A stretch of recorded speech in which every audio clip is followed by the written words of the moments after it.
This is an examination of the hidden human condition. This is the Hidden Killers Podcast with Tony Brueski.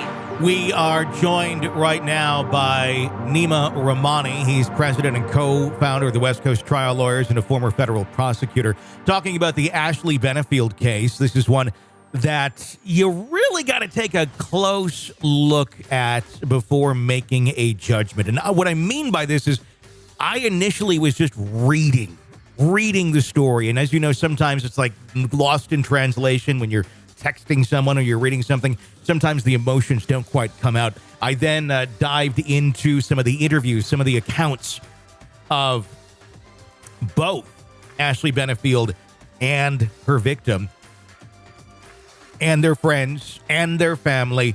And it really painted an almost very different picture for me and outlook in terms of who these people are and were and what happened the night that Ashley Benefield claims that she shot and killed her boyfriend, or rather husband.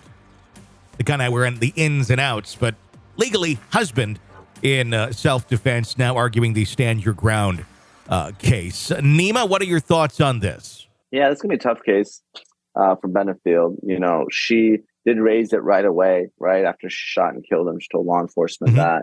She had a lawyer there present. So raising it for her, which is interesting, not something you typically see. But look, I mean, it's going to be hard, at least, you know, according to what's been reported in terms of the ballistics and the forensics, or that, I mean, she killed her husband, you know, shot him in the back, right? He wasn't even facing her. You know, there are those many allegations of domestic violence, of court proceedings, and that type of thing. But the judge didn't find her credible. Obviously, look, I mean, you know, the judge's opinion isn't going to come into evidence, but we've already seen one trier of fact, at least, say that she's not credible. And look, I mean, we know that women tend to do well in murder trials. I mean, the reality is attractive women tend to do better. So, you know, she's got a shot. But I don't think on the merits, this is someone that has a very good self-defense argument. She strikes me as someone of a narcissist potentially. So we'll see how she presents. And the only reason I say that is, you know, the traditional wisdom is that, the conventional wisdom is that it's hard to raise a self-defense argument in a murder case unless you take the stand and testify. So she's probably going to have to do so.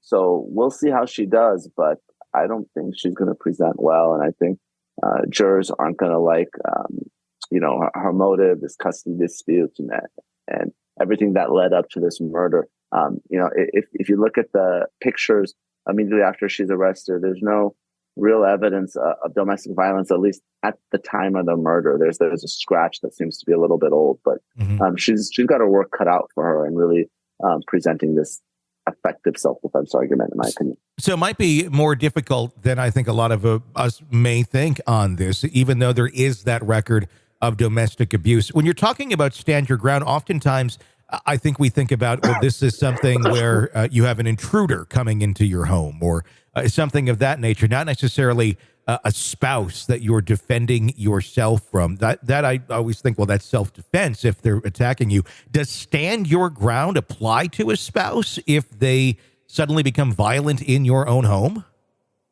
I don't think so. No, stand your ground obviously gives the defendant the opportunity to have a case dismissed before it even gets to a jury. But really, I mean, in your own home, even states that aren't stand your ground states per se, right? I mean, every state has this castle doctrine. You have no duty to retreat in your own home. So it doesn't really apply like it would be in a public space. But you know, sometimes it gives defendant maybe two bites at the apple.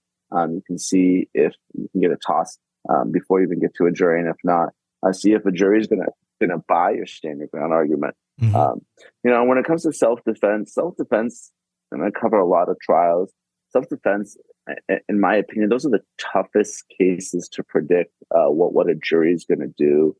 I mean, you've had a lot of, you know, famous self-defense cases over the years, obviously going back to Trayvon Martin, you have Kyle Rittenhouse. You have a bunch of other ones where jurors they believe that, you know, the victim was reasonably at risk of death or serious bodily injury, and they've let defendants walk. So it's really going to sort of depend what facts come out at trial, and if Benefield could really dirty up the victim here. And I think if she does, she's got a shot. This is an examination of the hidden human condition This is the Hidden Killers Podcast with Tony Brueski.